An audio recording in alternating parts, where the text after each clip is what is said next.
Fed up with the everyday grind. Tired out from the summer heat. Want to get away from it all. We offer you Escape. Escape, designed to free you from the four walls of today for a half hour of high adventure. You are trapped aboard an ill-fated ocean liner, captained by a dying man, while a mysterious stranger, haunting you, menacing you, seems intent on sending you to destruction.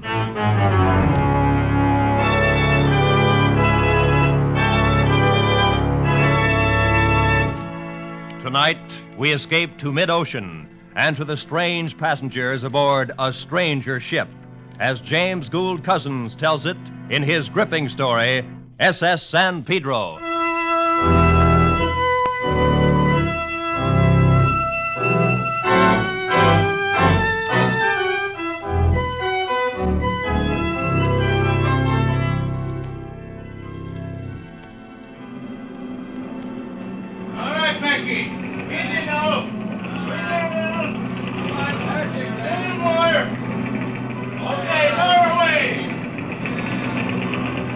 It was hot. The heat rolled up from the Hoboken waterfront and drifted in waves across the open bridge deck where I stood. The last few loads of passengers' luggage were being hoisted aboard. In 30 minutes, the whistle on the forward stack would sound off, and the cargo liner San Pedro, carrying 172 passengers and 200 in the crew, would nose away from the pier and start the long run south to Buenos Aires. Then she'd become the great living animal she was meant to be. No longer something built of paint and steel and tied to a pier. You get to feel that way after you've been a while at sea. You feel that your ship is a live thing and that you're part of it. The captain is the biggest part, of course, the brain of the ship, the mentality that keeps her from turning idiot and dashing herself to pieces in her madness. The officers are the nerve centers, and the crew, the hands and fingers. And the twin turbines far down in the hold are the great driving muscles of the legs. Silly, maybe, but you can feel it. And the passengers, well, to most of us officers, the passengers are the parasites of this ship. My, but you look confident. Huh? I said I'm glad you look confident. But you don't have to look so serious. I'm sorry, miss. The passengers are not allowed on the bridge. I know that. I've been on ships before. And I've never been thrown off a bridge yet. Well, I have no intention of throwing you off, but I must ask My you to... name is Mary Lee. How do you do? Are you the captain? No, I'm Bradell, the first officer. Oh, the captain's right-hand man. You might put it that way. Now, if you'll please... Mary Lee is my first name. Yes, I assumed as much. Oh, well, I'll just call you Bradell, then. Maybe you'll loosen up when we get farther south. I doubt it. At least you'll have to dance with me in the evening. It's part of your duty. Well, I'll be happy to, in the line of duty.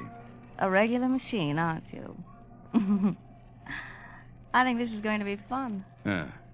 Well, in the meantime, please be kind enough Bradell. to... Yes, Mr. Driscoll, what is it? Captain's compliments, sir. I'd like to see you in his cabin right away. Good. Take charge of the bridge, Mr. Driscoll. Right, sir. Most of the luggage is already aboard. Packy's on the winch. She's pretty drunk, but Myro seems to be able to handle him. All right, Mr. Bradell. I'll watch him. And please make sure the young lady finds her way back to the passenger deck. Don't worry, Bradell. I know how to get any place I want to get.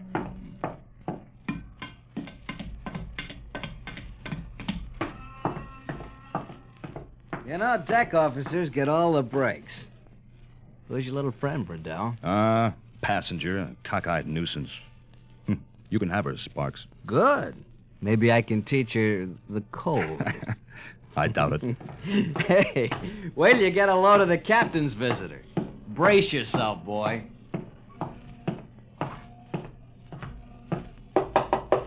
Come in. I understand you sent for me, Captain? Oh, Mr. Bradell. Yes, I did, my boy. Everything in order on deck? Yes, sir. We'll sail in about 20 minutes. Good, Mr. Bradell. Oh, I'd like to present a friend of mine, Dr. Percival. How do you do? Mr. Bradell. I don't wonder at your surprise. My appearance is somewhat strange. I'm, sorry, sir. No. I'm quite used to such a reaction. I am well aware that I closely resemble a corpse. Mr.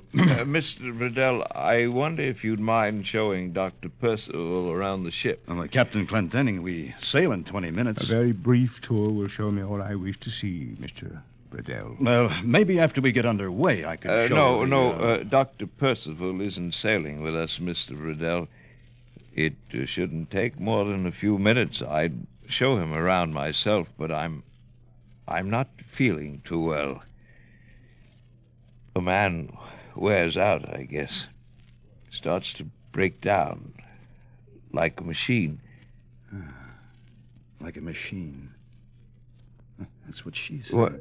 What's that, Mr. Bradell? Nothing, sir. Well, shall we get started, Dr. Percival?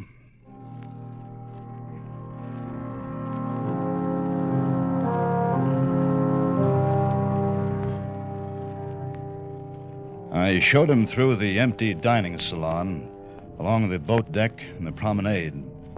We opened the bulkhead door and looked down through the gratings into the engine room. And everywhere we walked, people drew back and stared silently until we passed, and then whispered together behind us. We met Marilee, and she started to speak, and then her face turned white, and she passed us without a word. Dr. Percival paid no attention to any of them. His gaunt gray face never changed expression, and those dark, hollow eyes stared straight ahead.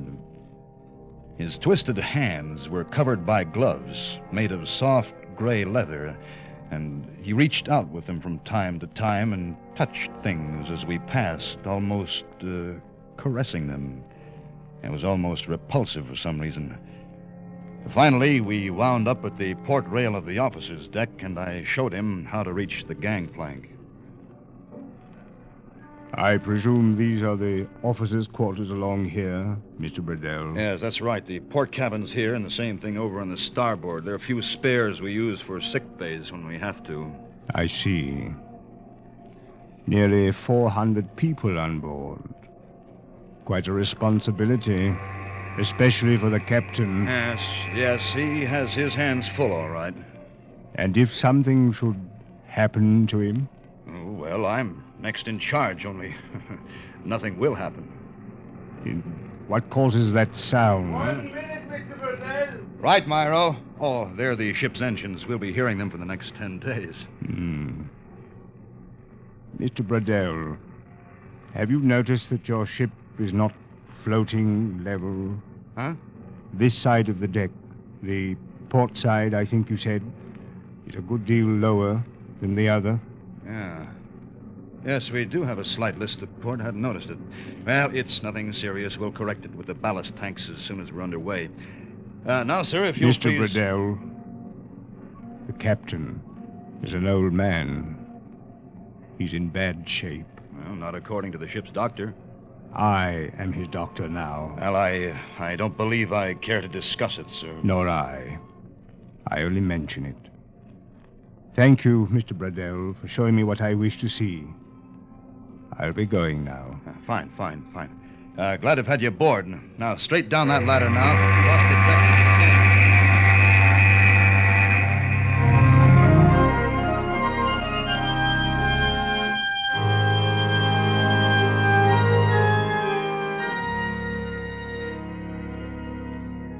By dinner that evening, we were 140 miles at sea. The sun dropped behind a red haze and brought out a clear, starry night sky. Marilee had somehow wangled a place at my table, but held herself down to an occasional knowing grin that the other passengers probably misinterpreted. Well, I dodged her afterwards, checked over the cargo plan for a while, trying to find some reason for the strange port list that was getting a little more pronounced. And finally dropped into the wireless shack. Oh, hi, Bradell. Get bored with social life? Yeah. It's not the heat, it's the femininity. You should squawk. The only time I see a girl on board this tub is when they come in to wire for money at the next port. Well, I know one you can have. And that's just the one I'd take, too. You're crazy, Burdell. Maybe. You picked up anything? No, I've been talking to the Toledo. She's about 100 miles ahead of us, making 17 knots. So we'll probably tail her all the way south. Yeah. Oh, she started hitting some bad weather about an hour ago. Guess we'll be getting it, too.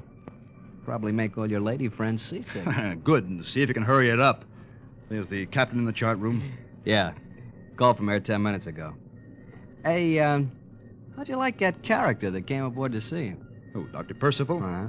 You can have him, too. Well, see you later. Right. I'll let you know if I get any more in the storm. Right. So long.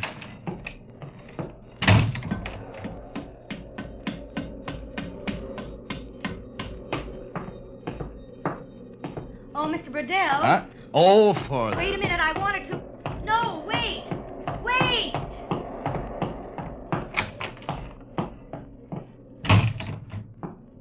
Good evening, Captain. Oh, Mr. Burdell.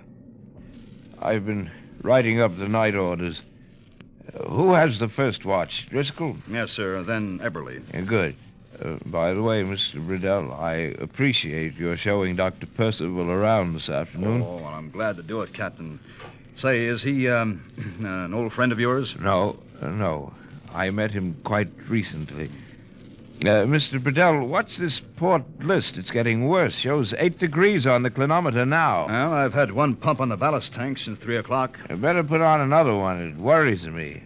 Bad weather up ahead, you know. Yes, I just talked to Morris. Wonder if we're making any water. I don't think so. I'll check with the engine room if you like. Yes, I wish you would. You can't afford to take any chances. Burdell here, McGilvery. Captain wants your bilge soundings. Call him back. Right. Chart room. I'm tired tonight, Mr. Burdell. Don't feel so well. Guess a man's bound to get old sometime. Oh, well, that's still some years ahead of you, sir. I doubt it. Doubt it very much. Well, can't do much about it. Oh, I meant to tell you. The steward reported this afternoon that he couldn't get into number 7 port cabin on the officer's deck. You couldn't get into it. The door seems to be stuck. Don't know what's wrong. Wish you'd look into it. Oh, all right, sir. I'll have Myro look into it. I think he's up on... that must be the engine room. Burdell. Right. Right. All right, thanks. McGilvery says all the bilges are dry, sir. Good. Well, I guess there's no reason why they shouldn't be at that. A man gets old. Well, I'll go to speak to Myro, Captain, and see about putting another pump on the ballast tanks. Good. I'm going to turn in a few minutes. Good night, Mr. Burdell. Good night, Captain.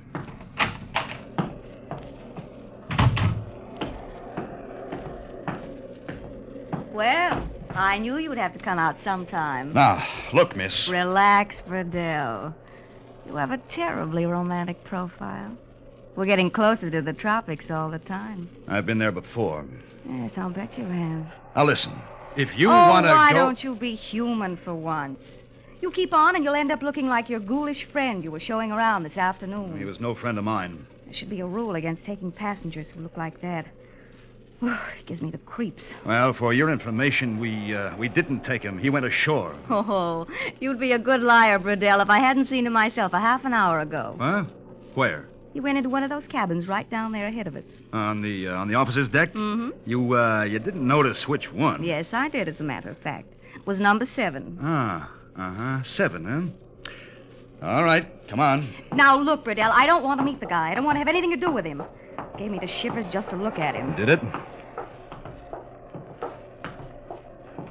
Is this the one? Number 7. Mm-hmm. Yes. Mm-hmm. You notice the little crossbar on the door handle? Yes. It's turned straight up and down?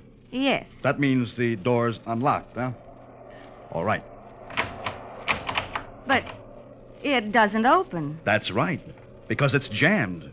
The steward reported it this afternoon, not a half hour ago, so you're not much of a liar yourself. But I saw him go in this door. Oh, sure, I sure tell you you, I did. I saw him. Anything wrong, Mr. Verdell? Oh, Myro, no, nothing's wrong. This door is apparently jammed. We should try to get it open while you have a chance. All right, sir. And Myro, when you do, please advise this young lady. She's very curious about what's inside the cabin.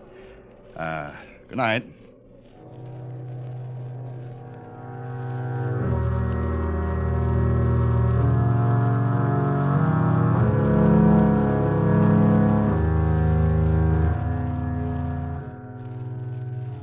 Mr. Verdell. Mr. Verdell, wake up. Myro, what's the matter? Mr. Driscoll wants you on the bridge, sir. We got some pretty bad weather. Yeah, I can feel it. How long's it been this way? Since midnight, but it's getting worse, sir.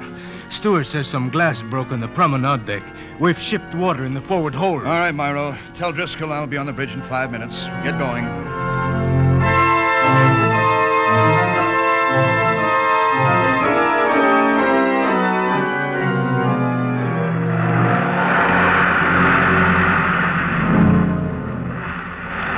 It was fairly bad on deck. Dawn is just breaking, with light enough to make out the long, high swells charging into us one after another, the tops of their crests ripped and torn by the driving wind. We were taking them on the quarter, rolling pretty badly and shipping water on the port bow at every roll. If anything, that list had grown worse during the night. Oh, glad you're here, Mr. Bradell. Having a rather bad go of it. Yeah, well, we've seen worse. Has the captain been called? No, sir, I thought I'd better wait for you. Right, there's no need to call him. Where's Eberly? Took some men down to the forward hold. We're shipping water on the port side every time we... Yeah, I know. Myro, see if you can get him on the phone. Good Lord. Well, we're listing 11 degrees now. Are those pumps still going in the ballast tanks? All night, sir. The tanks are 2/3 empty now. I can't understand it. I think the phone is dead in the forward hold, Mr. Verdell. I can get no signal. All right, Myro. You go on down there and see what the trouble is. Report back. Yes, sir.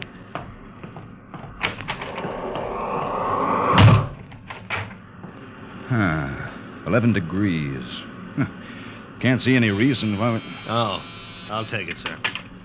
Driscoll here. Yes, I know. All right, I'll speak to him. McGilvery says they're taking quite a beating in the engine room. Wants to know if we can't slack off this roll. Yeah, I think we better. No use beating ourselves to death against those swells.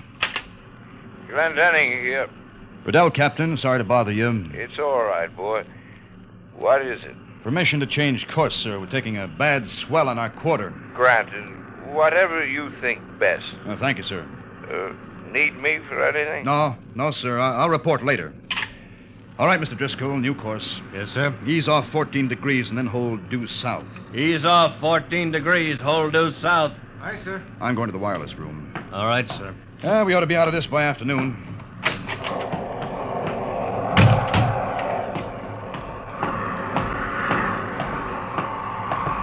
It's windy, isn't it? Marilee, what the devil are you doing on deck? Getting rained on mostly. Haven't you got any sense? We're shipping water on the foredeck. You want to get washed over? Would you care, Bradell? Look, it costs money to stop a ship. Now, listen. Get below. I'm still waiting to see inside number 7 cabin.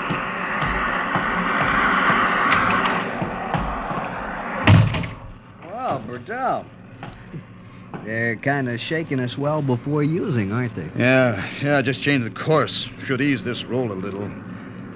Morris, what's the nearest ship to us? Still the Toledo, about 70 miles south.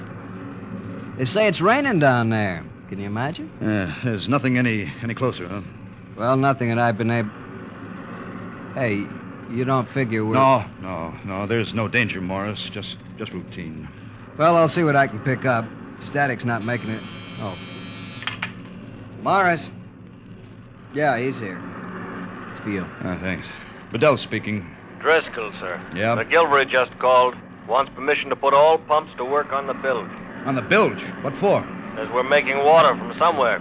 He's got 40 inches in the stoke hole. It's probably coming from that forward hole. But as soon as Eberly gets the bulkhead closed, we'll be able to... Wait a second. Hold on. Myro just came in. What'd you find out? Mr. Everly needs more men, sir. Some of those big crates shifted. They knocked out most of the forward bulkhead. Knocked out? Mr. Driscoll, Yes, sir. call the captain and ask him to meet me on the bridge immediately.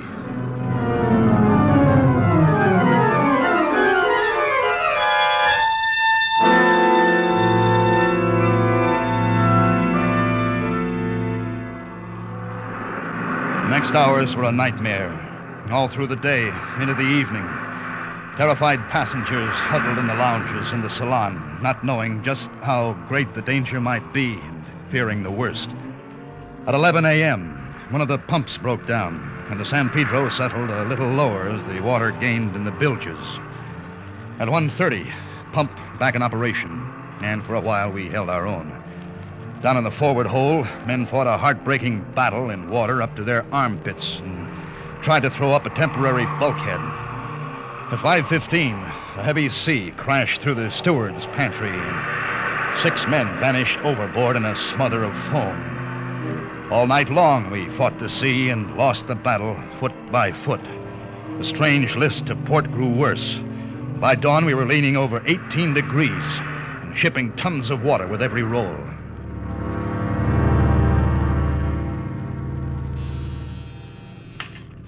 Driscoll here. Right. All right, hold on. Mr. Bradell. What is it, Driscoll? McGilvery on the phone, sir. Says he's had to pull the fire in one boiler. He's going to in the second one. Wants to know if you'll reduce speed to steerage way. Otherwise, he hasn't got steam enough for the pumps. All right. Tell him yes. McGilvery, Bradell says okay. Take it now. 1/3 speed. All right, Helm. Speed to 1/3. Aye, sir. Confound it, sir. Captain ought to be here on the bridge. Been in this cabin for the last 4 hours. He's got no business to stay That'll there. do, Mr. Driscoll. Oh. Yes, sorry, sir. Forget it. You're right at that. We haven't got much time to make up our minds. Well, how are the passengers, Myro? Fair morale, sir. The stewards are trying to keep them calm. They're all in life preservers. The way we're heeled over, we can't use the starboard boats now. And in another hour, there won't be enough steam for the winches on the port side. Well...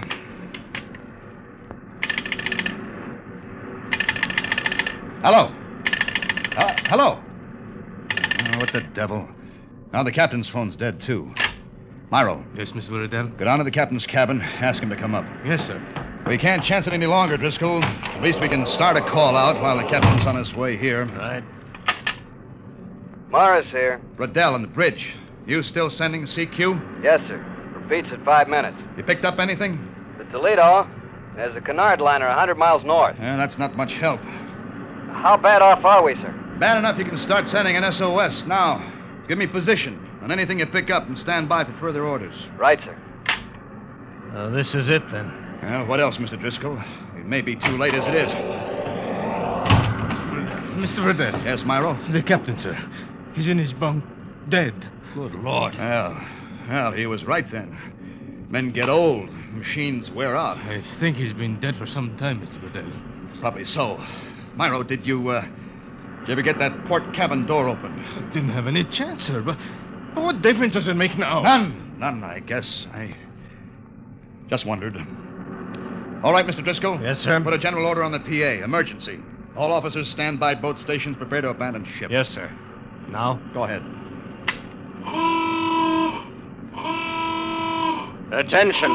All officers stand by boat stations. Prepare to abandon ship.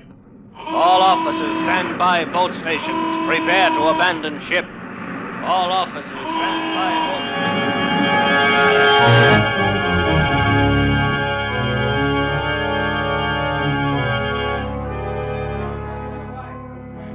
Her brain already gone. Ship was dying. I knew that. I stayed alone on the bridge, tried to quiet her death throes, tried to hold back the confusion of idiocy that shook her limbs and parts. The wind was gone now, and a thick gray fog blanketed the decks and the sea beyond. Boats were lowered and swallowed up in it, one by one. Some of them lowered poorly to spill their human freight into the hungry, wet mouth of the sea. We were low in the water, down at the head. Already the bows were awash. But suddenly I noticed that the strange list to port was was no longer with us. Why, we were floating level. And then for no sane reason, I wondered if the changed angle had let the door of number 7 cabin swing open. I left the bridge and hurried forward.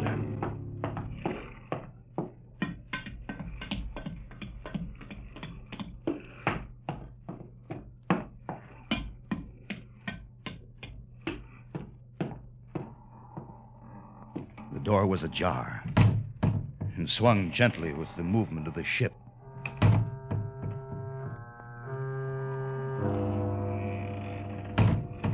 I pushed it open and stepped into the cabin. It was empty. In the air was a strange, dry, musty smell, like old flowers long pressed in the pages of a book. At that moment, I turned, and the water was moving slowly toward me up the passageway. I heard Myro shout the order for casting off the last boat. I left the cabin, ran for the bridge.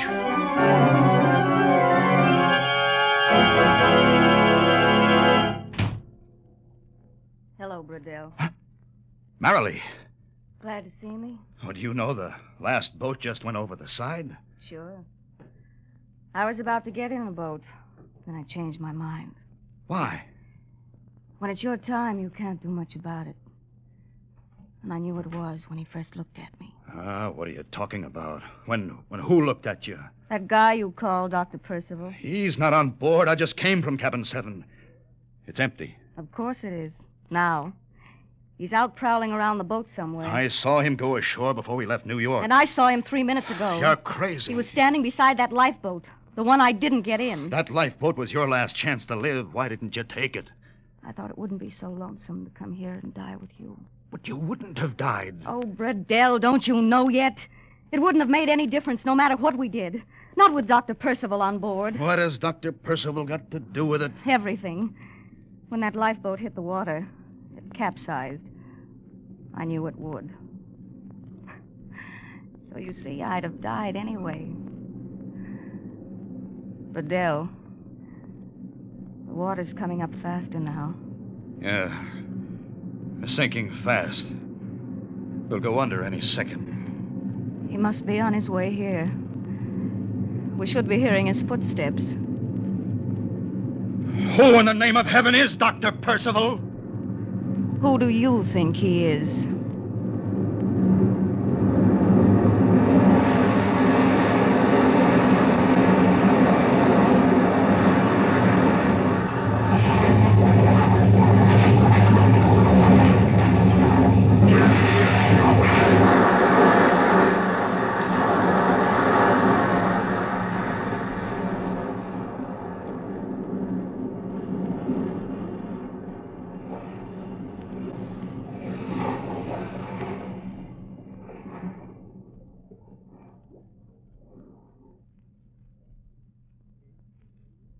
Escape is produced and directed by Norman MacDonald. Tonight, we have brought you SS San Pedro by James Gould Cousins, adapted for radio by Les Crutchfield, with editorial supervision by John Dunkel. Featured in tonight's cast were John Daner and Charlotte Lawrence, with Jeff Corey, Don Diamond, Harry Bartell, Larry Dobkin, and Jay Novello. Special music by Ivan Ditmars. Next week. You were standing in the light of an arc lamp by a cathedral in Mexico City, looking at a body lying in the grass. And then a great fear comes over you, and you wonder if you are a haunted man.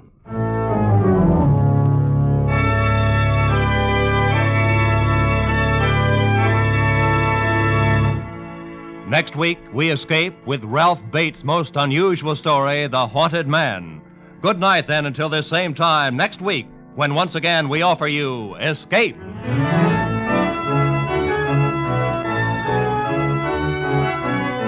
Roy Rowan speaking for CBS, the Columbia Broadcasting System.